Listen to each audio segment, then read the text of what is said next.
जेठानजी नमस्कार। नमस्कार जयजी। अनि हजुरले यहाँ हैन यो पाल्पाको निजडी 4 ढकार दमर भन्ने पर्दो रहेछ नि त। आज आमासहित आएको समयमा हजुरसित भेटघाट गर्न पाए खुसी पनि लाग्यो। हजुरले यहाँ एकदम धेरै नै प्रगति गरिराख्नु भएको रहेछ। अब हाम्रोतिर अब त खास गरी तराईतिर कस्तो हुन्छ भन्दाखेरि फाँट हुन्छ, त्यहाँनिर धान मकै हैन यस्तै तोरीहरू लगाउने चलन छ। तर हजुरकोमा यहाँ त्यस्तो त छैन। तैपनि यहाँ पुरा हजुरले पुरा यहाँ अब भरको ठाउँमा कुनै ठाउँमा चाहिँ बगैँचा गरिराख्नु भएको रहेछ, कुनै ठाउँमा अमृतसर खेती हैन, कुनै ठाउँमा चाहिँ गोलभेडा, कुनै ठाउँमा चाहिँ प्याज दुनियाँ गरिराख्नु भएको रहेछ। हजुरको यो सबै हेर्दाखेरि मलाई अचम्म पनि लागिरहेछ हैन। त हामीले भन्थ्यो तराईमा बस्दाखेरि धान मकै मात्रै खान पाइन्छ भन्ने एउटा जुन नकारात्मक सोच हुन्छ हैन, झन् यो मतलब यो डाँडो काँडो पहाडी एरियामा त झन् धेरै प्रगति चाहिँ गर्नु हुँदो रहेछ अनि आम्दानी चाहिँ गर्नु हुन्छ जस्तो मलाई लाग्यो हैन। अनि हजुर खुसी हुनु भएको छ के हैन? हजुर जयजी, मैले के भएको छ भने जयजी, मान्छेले मेहनत गर्यो भने हजुर हजुर केराको केरै निक्लिन्छ। हजुर हजुर हजुर केरै जो फाल्छ, जे चिज गरे पनि आफ्नो चाहना आफूलाई सक्न पनि पायो।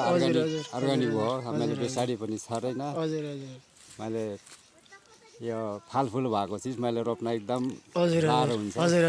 अनि सानो बलक्खा जस्तै सानोदेखि बियाड गरेर जे चिजमा पनि टमाटर भयो हरेक चिज मैले आफै जो बियाड राखेर अरूलाई बिउ पनि बेच्ने हो।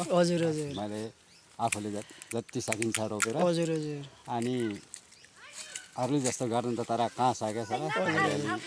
भनेपछि हजुरले एकदम आफ्नो मेहनतको साथ गरिराख्नु भएको रहेछ हैन। मैले कहीँ कतै पनि देखेदिनँ यो लारे आप पनि हजुरले देखाइराख्नु भएको छ नि, त्यो बुटा लगाइराख्नु भएको रहेछ।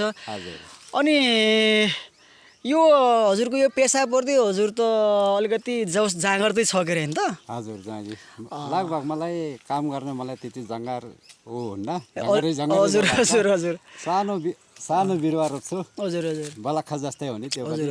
एक दिन जाँदाखेरि पानी हाल्ने हुन्छ, एक दिन जाँदा झिकेर दिने खालकै हुन्छ, एक दिन फेरि फाल देख्छ। हजुर हजुर त्यो पनि बलक्खा जस्तै पानी त्यो मेहनत गऱ्यो भने फाल्ने रहेछ। हजुर अनि हजुरले अमृतसरको त्यो कति रुपियाँ चाहिँ त्यो एउटा प्रति के अरे कुचो कसरी बेच्नुहुन्छ त?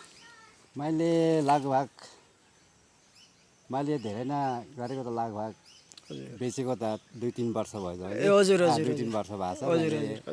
अहिलेसम्ममा 700-800 किलोसम्म पुर्याउँछु। हजुर हजुर त्यो ठ्याक्कै हिसाब गर्दा हाम्रो थाहा भएन के हैन। हजुर अनि भाउ भनेको त यसको त कहिले कसो कहिले कसो हजुर हजुर हजुर कहिले एक कति 2-3 साल भयो होला सय पनि नाग्यो नजी। हजुर हजुर त्यो सय पुगेर नाग्दाखेरि होला अहिले 40-50 त्यत्तिकै रहेछ। रोपेर पनि मेहनत त्यत्तिकै गयो जस्तो लाग्छ। तर जगर मार्दैन। अझै भए पनि अलिक खुसी हुनु भएको छ हैन, अब आय आर्जन गरिराख्नु भएको छ हैन। अर्को सालमा भए पनि बोट छाडै छ जमाजी। हजुर हजुर अर्को साल पनि केही त हुन्छ। हजुर हजुर त्यत्तिकै रहेछ, त्यस्तो हाराम जस्तो हुन्न मलाई माया लाग्छ। हजुर हस् त जेठान, अब हजुर चाहिँ धेरै कुराहरू गर्नु पाइयो र दर्शक पनि मैले हाम्रो जेठानजीको सबै समग्र यो फर्महरू देखाइरहेको छु, खेतहरू देखाइरहेको छु। हस् त, धन्यवाद।